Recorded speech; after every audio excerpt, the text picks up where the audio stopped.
Dale ese aplauso para nuestro Dios. Dios es bueno.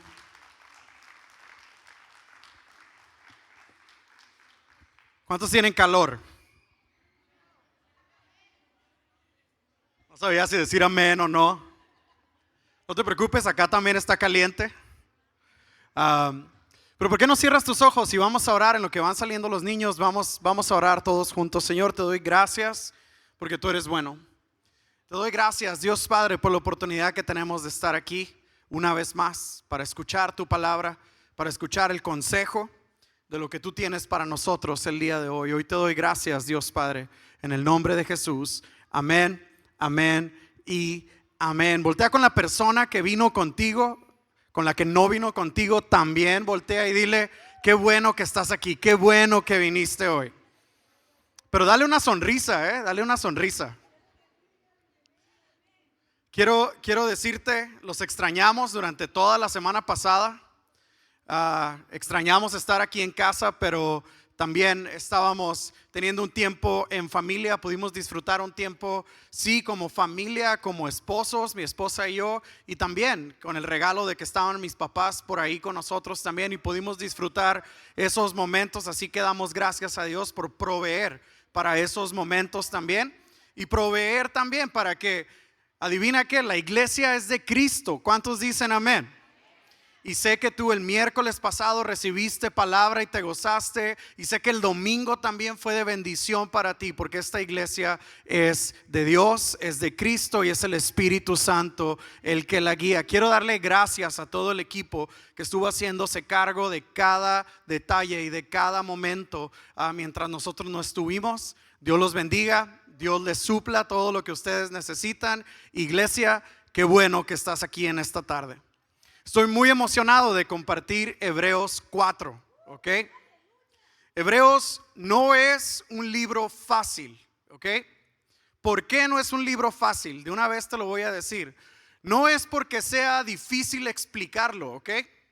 No es porque sea difícil que te vas a meter en problemas o que vas a decir algo que no, sino que es difícil porque en cada capítulo nos llama a algo. Yo no sé si tú sabías, pero no hay ningún solo versículo en la palabra de Dios que no tenga un propósito y que no tenga algo que enseñarte y algo que darte. Pero Hebreos en específico nos da toda una clase y después nos dice cómo debemos responder a él. Muchas veces nos vamos de la iglesia pensando, ¿qué habrá querido decir el pastor? ¿O qué habrá querido decir el predicador? Bueno, aquí en Hebreos no hay lugar para eso. Aquí en Hebreos el mismo capítulo, y ahorita lo vamos a ver, el mismo capítulo nos dice cómo debemos responder a lo que estamos escuchando. ¿Estás conmigo? Entonces, si tú has estado aquí las últimas semanas, te has dado cuenta. Si no, te cuento rapidito. En el capítulo 1 de Hebreos nos enseña que Cristo es superior a los profetas y a los ángeles. Él es el Hijo eterno de Dios, Él es el creador y Él es el sustentador del universo. Eso está en el capítulo 1 de Hebreos. En el capítulo 2, Jesús, siendo Dios, se hizo hombre. ¿Para qué? Para sufrir la muerte y traer salvación para cada uno de nosotros. Él se presenta como nuestro sumo sacerdote misericordioso y comprende nuestras debilidades. ¿Cuántos dicen amén? Y el capítulo 3, que lo compartía la pastora hace un par de semanas, se compara a Jesús con Moisés. Y aunque Moisés fue fiel como siervo, Jesús es fiel como hijo. Se exhorta a no endurecer el corazón como el pueblo de Israel en el desierto. Y se introduce el tema del reposo de Dios. Di conmigo, reposo de Dios. Bien fuerte, reposo de Dios. Y es ahí donde entramos en el capítulo 4, donde está hablando del reposo de Dios. ¿Estás conmigo? Y aquí viene una advertencia, ¿ok? Voltea con la persona que está a tu lado y dile, advertencia. Sobre aviso no hay engaño, ¿ok? ¿Ok? Sobre aviso no hay engaño. No se pierdan el reposo de Dios. Ahora voltea con la persona que está a tu lado y dile, no te pierdas el reposo de Dios. No te pierdas el reposo de Dios. Mira lo que dice el capítulo 4, versículo 1 de Hebreos. Temamos pues, no sea que permaneciendo aún la promesa de entrar en su reposo, alguno de vosotros parezca no haberlo alcanzado. Está muy fuerte que este capítulo empieza con temamos. Temamos. ¿Qué quiere decir esto? No quiere decir que tienes que vivir con miedo. La misma palabra nos enseña que no nos ha dado Dios un espíritu de cobardía o que no debemos de temer. Pero si tú, al menos yo le tengo mucho temor a las serpientes, ¿ok? ¿Sí? A lo mejor alguien dice, nah, yo la miro y la agarro y me hago unas chanclas con eso, ¿no? No sé, ese eres tú, pero para mí, yo le tengo temor. Pero la Biblia dice que no tenga temor, entonces me voy a ir a poner enfrente de la víbora, ¿no? No.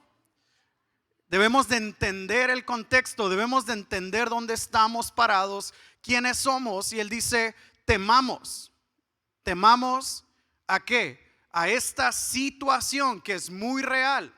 Hablábamos hace unas semanas, ese deslizarte, ¿no es cierto? Cuídate de no deslizarte, de no irte, de no separarte, de no estás anclado en Cristo, pero si tú te deslizas, esa ancla se levanta. Si tú te descuidas, esa ancla se levanta y el barco empieza a irse. ¿Cierto o no es cierto? La idea continua, sin pausa, ¿ok? Esto tiene todo que ver con el capítulo 3.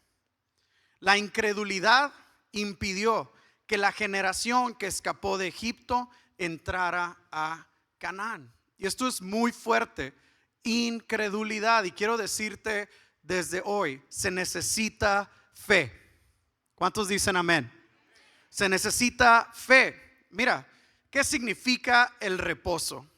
El reposo, de acuerdo a John Owen, un comentarista y un predicador de hace algún tiempo, el reposo significa paz con Dios. ¿Estás conmigo? El reposo significa libertad de un espíritu servil, semejante a la esclavitud en la adoración y el servicio a Dios. El reposo significa liberación de la carga de la observancia mosaica. El reposo significa libertad de adoración de acuerdo con el Evangelio. El reposo significa que Dios mismo disfruta. Mira lo que dice el versículo 2, porque también a nosotros se nos ha anunciado la buena nueva como a ellos, pero no les aprovechó el oír la palabra, pero no ir. ¿Qué dice ahí? Acompañada de fe en los que la oyeron. Di conmigo, se necesita fe. Ahora voltea con la persona que está a tu lado y dile, necesitas fe. ¿Cuántos de aquí están escuchando? ¿Sí? ¿Estás escuchando? Ahora tienes que poner mucha atención, que tienes que escuchar con fe. Porque a toda una generación vieron milagros, ¿no es cierto? Toda una generación de los que salió de Egipto vieron los prodigios, vieron el mar abierto, vieron maná del cielo, se enfadaron del maná y llegó carnita, ¿no es cierto? ¿Cierto o no es cierto? Milagro tras milagro, sin embargo ellos escucharon, pero no creyeron. ¿Estás escuchando? El siguiente paso es creer. Tenemos que creer. Tenemos que creer, y esto no es nada más de que alguien viene y te dice, tienes que creer. No, eso tú lo encuentras en tu caminar con Dios. Eso tú lo encuentras si tú buscas honestamente su presencia, si tú buscas honestamente su palabra. Créeme, te vas a encontrar con el Rey de Reyes y Señor de Señores. Pero tiene que venir acompañada con fe. Uno puede escuchar la palabra de Dios y tener experiencias espirituales, pero al menos que la obra de Dios sea acompañada de fe, no servirá de nada. Y tú puedes venir a la iglesia, y no voy a hablar de ningún otro lugar, ¿ok? Pero tú puedes venir a la iglesia, tú puedes llorar en el altar, tú puedes saltar, pero si no lo haces con fe, si no lo haces creyendo, si no lo haces con una convicción, cuando tú sales de aquí, vas y recoges tus problemas y te vas a tu casa así como llegaste a este lugar. A eso se refiere acompañado de fe. Tienes que creer y estamos aquí para ayudarte en esto. Esto explica por qué dos personas pueden escuchar el mismo mensaje y una se beneficia mientras que la otra no.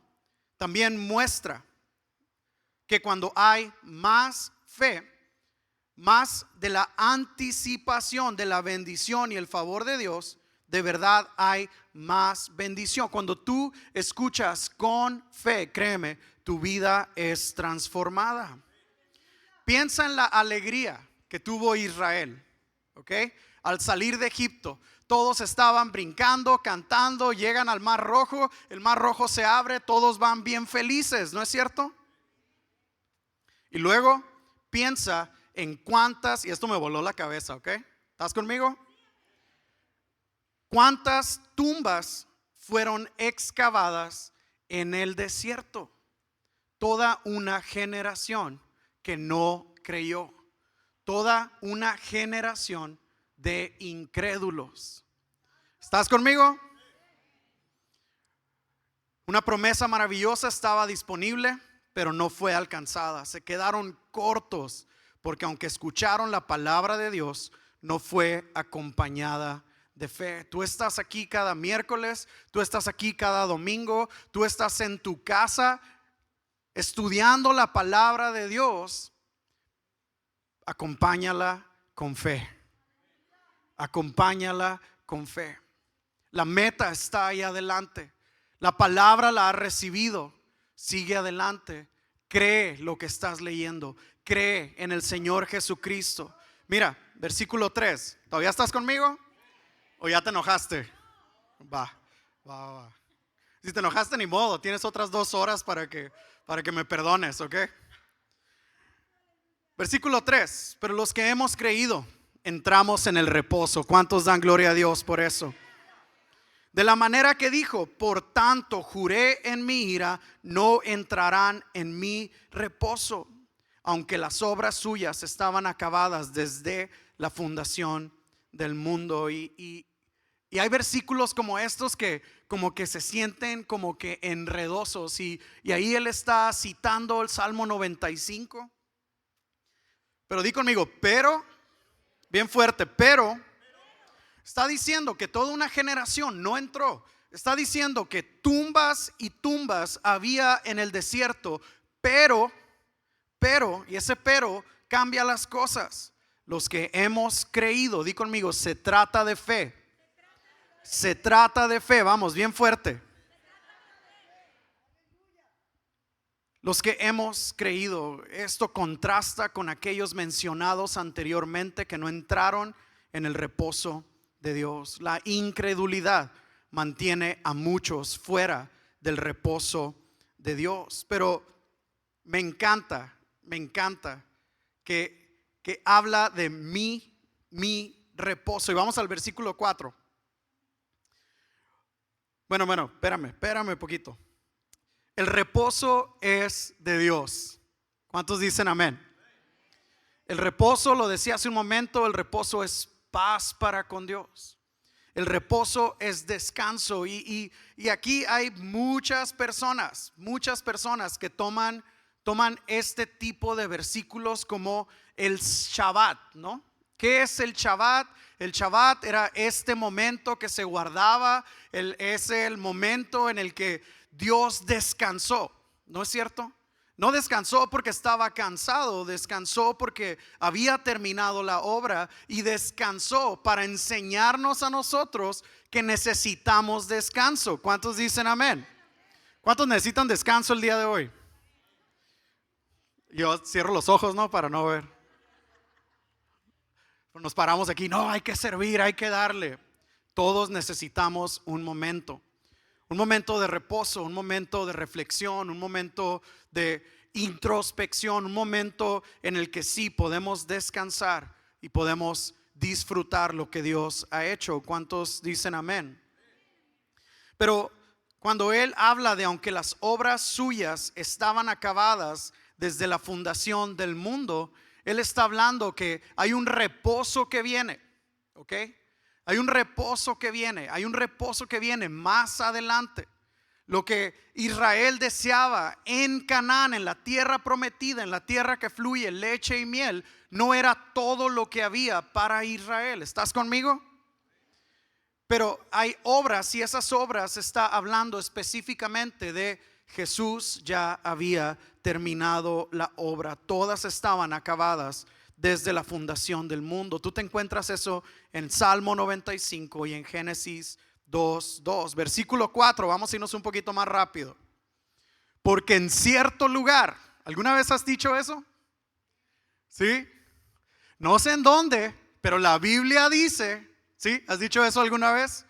Sí, la verdad. Todos hemos dicho, yo sé, la Biblia dice, no sé en dónde, pero la Biblia, bueno, Hebreos te demuestra lo difícil que era tal vez en aquel tiempo, los diferentes rollos que este hombre, este autor había estudiado, y dice, en cierto lugar dijo así del séptimo día, y reposó Dios de todas sus obras en el séptimo día. O sea, no te está diciendo en el rollo de Job, en tal, te está diciendo en un cierto lugar. Yo lo leí, yo me acuerdo, yo lo leí. ¿Y qué dice? Dice que el séptimo día, ¿qué dice ahí? Reposó Dios de todas sus obras el séptimo día, y Él hizo todo bien, y Él hizo todo perfecto. ¿Cuántos dicen amén?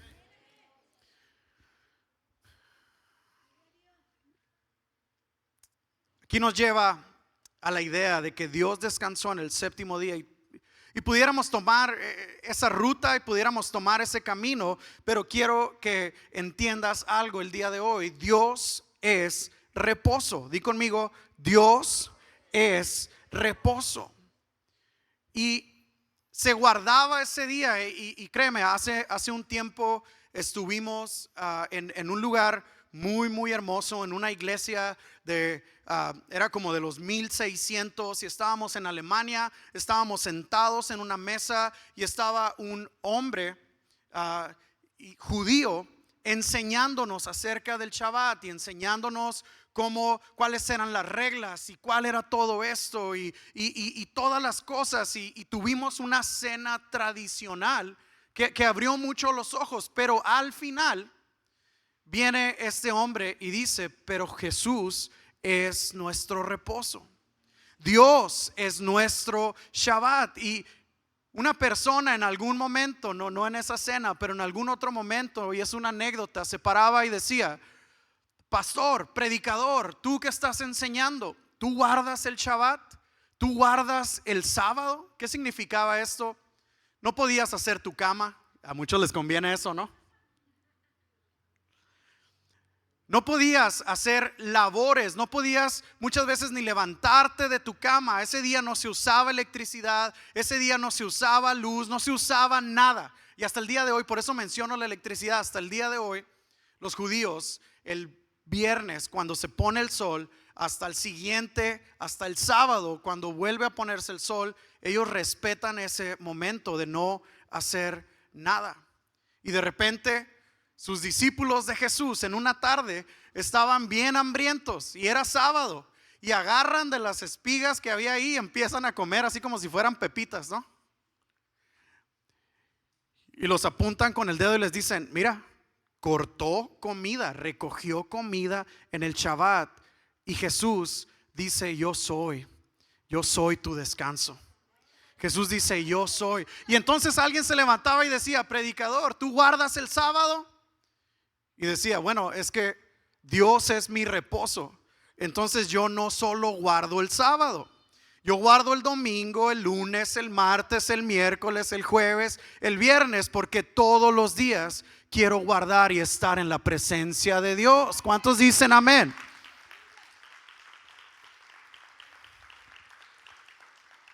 Versículo 5, y otra vez, aquí no entrarán en mi reposo. Recuerda que esto es una advertencia. Di conmigo, advertencia. ¿Advertencia a qué? A que la incredulidad te lleva a desobedecer. Muchas veces los errores que llegamos a cometer son en momentos de incredulidad. Y aunque tú digas, no, es que yo creo en Dios. Bueno, muchas veces lo que nosotros creemos, llegamos a tener dudas a lo largo del día, a lo largo de la semana. Y es donde entra el enemigo y es donde le damos lugar a tomar decisiones que muchas veces no honran a Dios. Te digo algo, la incredulidad te lleva a la desobediencia. No lo digo yo, lo dice la historia del pueblo de Israel. Mira lo que dice el versículo 6. Por lo tanto, puesto que falta que algunos entren en él. ¿Estás escuchando esto? Y aquellos a quienes primero se les anunció la buena nueva no entraron por causa de desobediencia. Versículo 7. Otra vez determina un día, hoy, diciendo después de tanto tiempo por medio de David, como se dijo. Vamos, léelo conmigo. Si oyeres hoy su voz, no endurezcáis vuestros corazones. Y ese es el consejo el día de hoy para ti. Estás escuchando la palabra de Dios, escúchala con fe, no endurezcas tu corazón. ¿Cuántas personas conocen la Biblia de Génesis hasta mapas? ¿No es cierto? ¿Sí? ¿Conoces a alguien que de cualquier cosa que tú digas ellos saben más que tú? Sí, todos conocemos ese tipo de personas. Pero su vida no se mira como que conocen la palabra de Dios, ¿cierto? Porque lo han aprendido, pero no lo han creído en su corazón. Y eso es lo que tú y yo tenemos que hacer. Nosotros tenemos que conocer la palabra de Dios, pero tiene que entrar en nuestro corazón, traer convicción, traer transformación. Y eso es lo que va a dar como resultado la palabra de Dios. Esto es hermoso. Hay una promesa para ti y para mí. Aunque esto fue escrito para los judíos del primer siglo, ¿ok? Para los judíos que estaban regresando a las tradiciones y a los ritos, esto entra para ti y para mí, porque faltan, ¿qué dice? Que algunos entren en él, en el versículo 6. Y aquellos a quienes primero se les anunció la buena nueva no entraron por causa de desobediencia. Tú y yo vamos a entrar ahora por la obediencia de Cristo. ¿Cuántos dan gloria a Dios? Si se lo vas a dar, dáselo bien fuerte, porque es para Dios.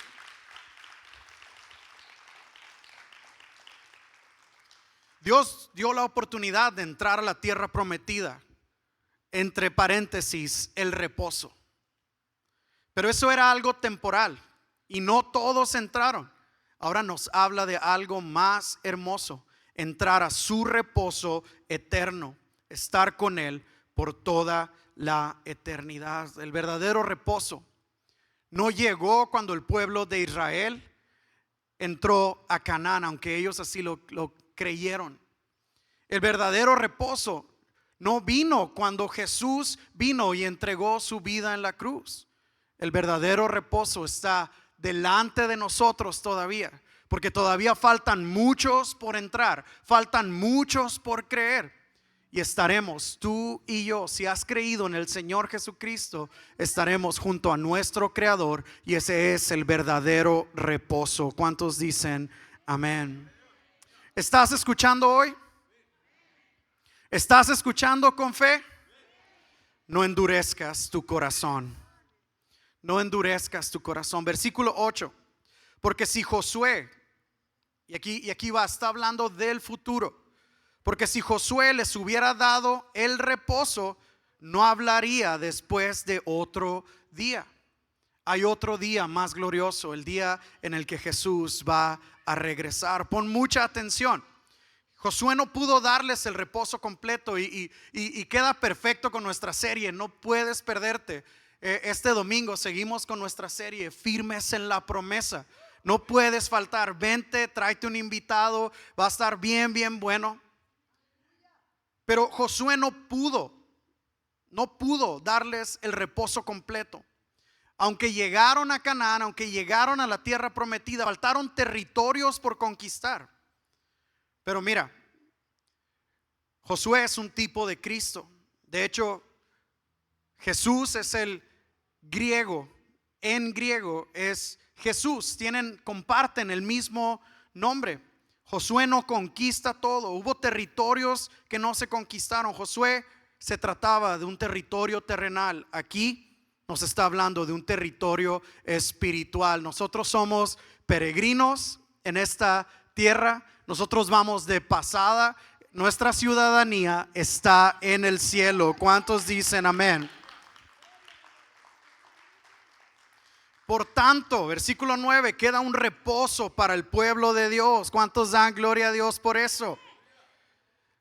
Versículo 10. Porque el que ha entrado en su reposo también ha reposado de sus obras como Dios de las suyas. Este es otro versículo que vale la pena ponerle atención. El reposo que Jesús nos da a nosotros con su muerte y su resurrección nos mete en la gracia, nos da la oportunidad de estar en la gracia, y ahora entendemos que no importa lo mucho que yo haga, solo soy salvo por medio de la fe en nuestro Señor Jesucristo, no por obras para que nadie se gloríe.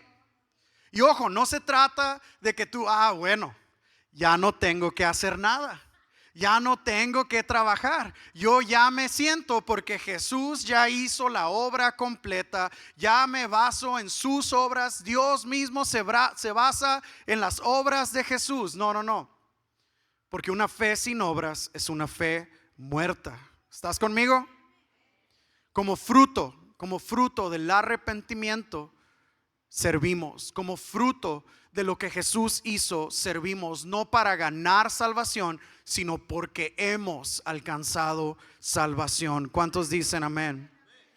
Esta cesación de las obras como base de la justificación cumple nuestro descanso sabático. Dios descansó de sus obras el día que reposó, el reposo original en Génesis 2:2. Nosotros dejamos de hacer de obras de autojustificación porque Jesús ha terminado el trabajo en la cruz.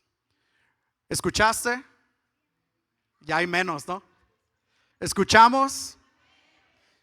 Escuchamos con fe. No endurezcamos nuestro corazón. Pero el versículo 11 nos pone en acción. Voltea con la persona que está a tu lado y dile: ¿estás listo? Y le ponte trucha. Si no usas ese lenguaje tan vulgar, dile: pon atención. Y di conmigo: procuremos. ¿Te das cuenta? El mismo autor, el mismo escritor nos está dando una advertencia y nos está diciendo qué es lo que tenemos que hacer. ¿Qué tenemos que hacer? Procuremos pues entrar en aquel reposo para que ninguno caiga en semejante ejemplo de desobediencia. Pregúntale a la persona que está a tu lado: ¿quieres entrar en el reposo de Dios? Si la respuesta es no, ponle la mano en la cabeza y dile: recibe.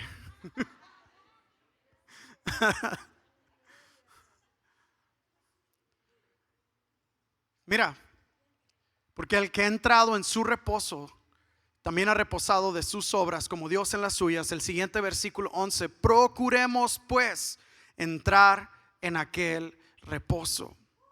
La puerta está abierta. La invitación está sobre la mesa. Lo único que tienes que hacer es dar un paso. Jesús ya hizo todo, ahora te toca a ti dar un paso. Y a veces es el paso más difícil, es ese paso de fe. Voy a creer en lo que Dios dice, en lo que Dios dice de mí, en lo que Dios dice para mí, en lo que Dios quiere para mí. Voy a creerlo. Hebreos te da la palabra, después te da su aplicación. Esto es maravilloso. Que ninguno caiga en semejante. ¿Semejante qué? ¿Semejante qué dice ahí? Tenemos el siguiente versículo por ahí arriba. Desobediencia. Desobediencia. ¿De quién? Todo el capítulo 3 y parte del capítulo 4 nos ha hablado de la desobediencia. ¿De quién? Del pueblo de Israel. Bien gozosos al salir y después lleno de tumbas el desierto por todos los que desobedecieron, ¿Qué nos está diciendo a ti y a mí? Tenemos que estar bien firmes, tenemos que estar bien pegados con Dios. Procuremos pues entrar en el reposo. ¿Para qué? Para que ninguno caiga, para que ninguno caiga. Y voltea con la persona que está a tu lado y dile: para que ninguno caiga. Hay muchas personas que escuchan pero no han creído. Y sabes que si tú estás aquí y tú no has creído, sigue viniendo, no te preocupes. El Espíritu Santo va a hablarte y va a hablar a tu mente y va a hablar a tu corazón y te va a convencer. El primer paso ya lo diste, estás aquí.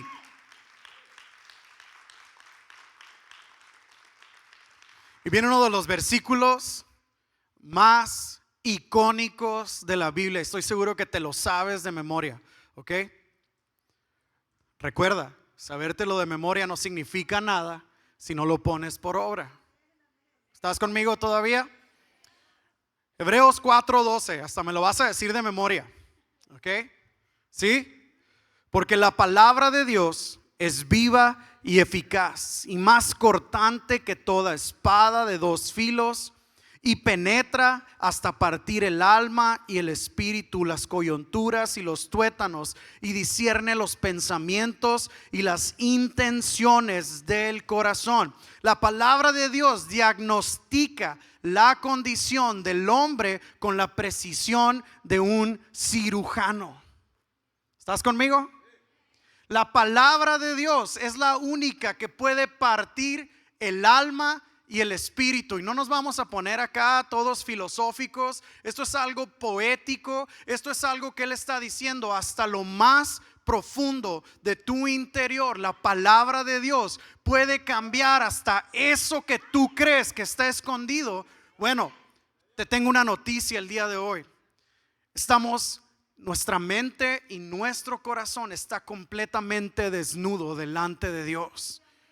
Aquel que te creó es aquel que te conoce aún mejor que tú mismo.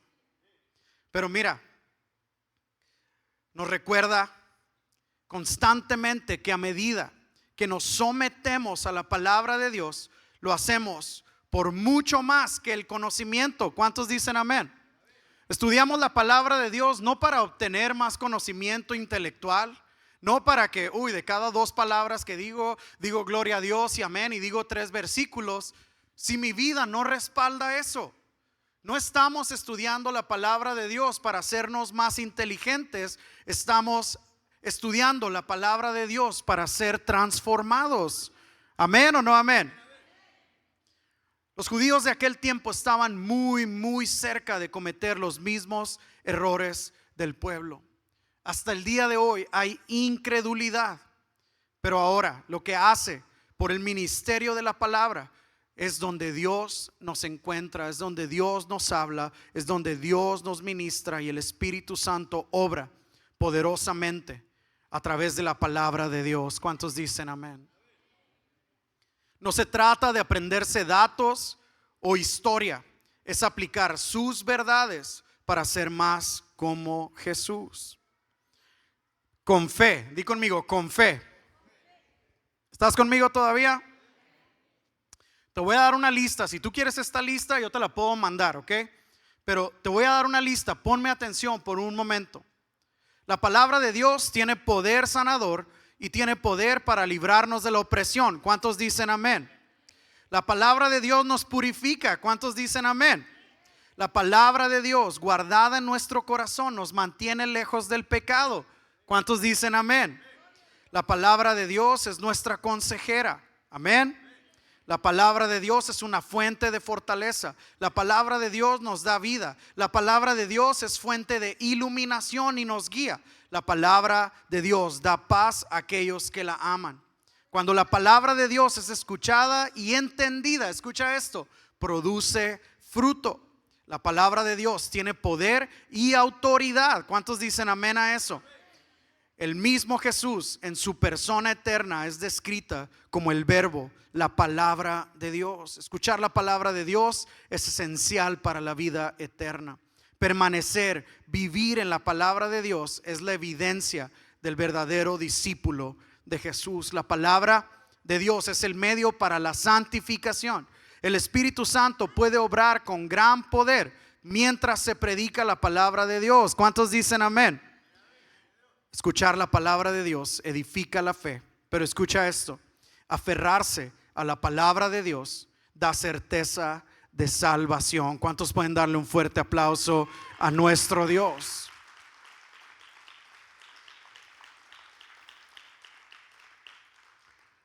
Es más cortante. ¿Qué dice ahí? ¿Qué dice ahí? Más cortante que toda espada de dos filos. Una espada de dos filos no tiene lado desafilado, corta por aquí y por allá. La revelación de Dios que nos da en las Sagradas Escrituras tiene filo por todas partes, está viva por todas partes y en todas partes lista para cortar la conciencia y herir el corazón. Puedes estar seguro de que no existe un versículo superfluo en la Biblia, ni un capítulo que sea inservible, dice Charles Spurgeon. La palabra de Dios es la única que puede partir el alma y el espíritu. Lo que trata de decir es que llega hasta tu hombre interior. Nuestro interior nos da resultado de lo que hacemos en el exterior. ¿Estás conmigo todavía? No hay lugar, no hay lugar, no hay persona que se pueda esconder de Dios. Versículo 13. Y no hay cosa que no sea manifiesta en su presencia. Antes bien, todas las cosas, que dice ahí, están desnudas y abiertas a los ojos de aquel quien tenemos que dar cuentas. Y ahí ya como que te achicopalaste, ¿no? Ahí ya como que, híjole, o sea que Él sabe lo que hice esta tarde. O sea que Él sabe lo que pensé esta tarde. O sea que Él sabe lo que estoy pensando que quiero hacer en los próximos días. O esta situación en la que me estoy metiendo. O esta otra cosa que estoy agarrando. O esto que estoy viendo. Y quiero decirte algo en esta tarde. Esta advertencia al principio del capítulo, te lo vuelvo a decir. La incredulidad nos lleva a la desobediencia. Pero viene esa espada de dos filos. ¿Y alguna vez te ha pasado que tú estás en la iglesia y no quiero decir precisamente aquí, pero alguna vez te ha pasado que estás en la iglesia y dices, ¿quién le fue a chismear al que está predicando? ¿Quién le fue a decir por lo que estoy pasando? Todo eso que dijo era de mí, describió mi vida. Bueno, no es chisme, nadie vino a decirle, es la palabra de Dios que es de doble filo y que entra y que está penetrando. Ahora, si tú te vas de aquí diciendo, ¿quién le habrá dicho? Y no cambias tu vida, estás escuchando pero sin fe. Tienes que escuchar con fe y tienes que ponerlo en práctica. Hoy tú tienes una oportunidad. Hoy está llegando la advertencia. Antes de que venga el juicio, está llegando la advertencia y te está diciendo, nada hay descubierto a los ojos de aquel a quien tenemos que darle cuentas. Y si hay algo, iglesia, si hay algo que necesitas parar en esta tarde, páralo, estás a tiempo. Si hay algo que necesitas dejar en esta tarde, déjalo, estás a tiempo. Si Dios te está hablando en esta tarde a que te arrepientas de algo, hazlo, déjalo, apártate del pecado. Ese es el consejo que nos da Hebreos 4:13. El día de hoy puedes estarte escondiendo de alguien cuando deliberadamente vas y pecas. Pero de Dios nada ni nadie se puede esconder. El contraste de esto es que Él no solo está viendo nuestro pecado. Esa era una imagen falsa que yo tenía de Dios. Una imagen falsa que la sociedad, una imagen falsa que la iglesia, una imagen falsa de que, hey, Diosito te está viendo. ¿No? ¿Nunca te dijeron eso? Diosito te está viendo. Y siempre era por algo malo, ¿no es cierto? Diosito nunca me miraba cuando ganaba un premio. Diosito nunca me miraba cuando hacía algo bueno. Diosito nunca me... Y vas creando una imagen falsa de Dios. Y así como Él está ahí viendo lo que estás haciendo mal, Él está ahí también viendo lo que estás haciendo bien. Y se entristece cuando haces lo malo y se goza contigo cuando haces lo bueno. Ahí está Dios y esa es la imagen completa de Dios. ¿Por qué te digo esto? ¿Qué significa esto? Mira lo que dice el versículo 14. No te estoy inventando un choro, ¿ok? Por tanto, teniendo un gran sumo sacerdote que traspasó los cielos, Jesús, Hijo de Dios, retengamos nuestra profesión. Nunca antes se le había llamado a alguien hasta este momento gran sumo sacerdote, superior a todos los demás. Él traspasó los cielos. Nadie había hecho eso por sí mismos. Y Él es el Hijo de Dios. Mira, versículo 15, aquí te va. Porque no tenemos sumo sacerdote que no pueda compadecerse de nuestras debilidades, sino uno que fue tentado en todo según nuestra semejanza. ¿Qué dice? Pero sin pecado. Ahora ponte de pie. Vamos, ponte de pie. Después de darnos esta advertencia, después de decirte tienes tiempo de arrepentirte, después de darte esta oportunidad, tú que estás escuchando, ahora ponle fe, cree en lo que estás escuchando. Dice el versículo 16, uno de los versículos más hermosos para ti y para mí. ¿Qué dice? Acerquémonos pues confiadamente al trono de la gracia. ¿Para qué? Para alcanzar misericordia y hallar gracia para el oportuno socorro. ¿Estás escuchando? ¿Estás creyendo? Mira, acerquémonos. Y Él se mete en la misma bandeja, ¿no? Él se mete en el mismo paquete y dice, vamos todos, acerquémonos a ese trono de gracia, donde podemos encontrar misericordia. Él tiene un trono de gracia. Sí, es justicia y es juicio, pero primero está extendiendo su gracia, y es lo que tú y yo disfrutamos el día de hoy. Así que el día de hoy, mientras Pastor Sammy canta este canto, el altar está abierto. ¿Hay algo de lo que necesitas arrepentirte? ¿Hay algo a lo que necesitas venir y agradecerle a Dios? Acerquémonos pues al trono de su gracia. Puedes hacerlo ahí en tu lugar, puedes hacerlo más noche en tu casa. Esto es simbólico y solo representa un lugar desde donde compartimos el evangelio, pero también representa en eso simbólico un paso de fe en el cual tú te puedes acercar. Nuestro equipo está listo para orar contigo y orar por ti, pero si tú lo sientes en tu corazón, el altar está abierto. Acércate al trono de la gracia, al trono de su misericordia, para obtener ayuda y en el momento en el que más lo necesitas. Vamos, es tiempo de responder, iglesia.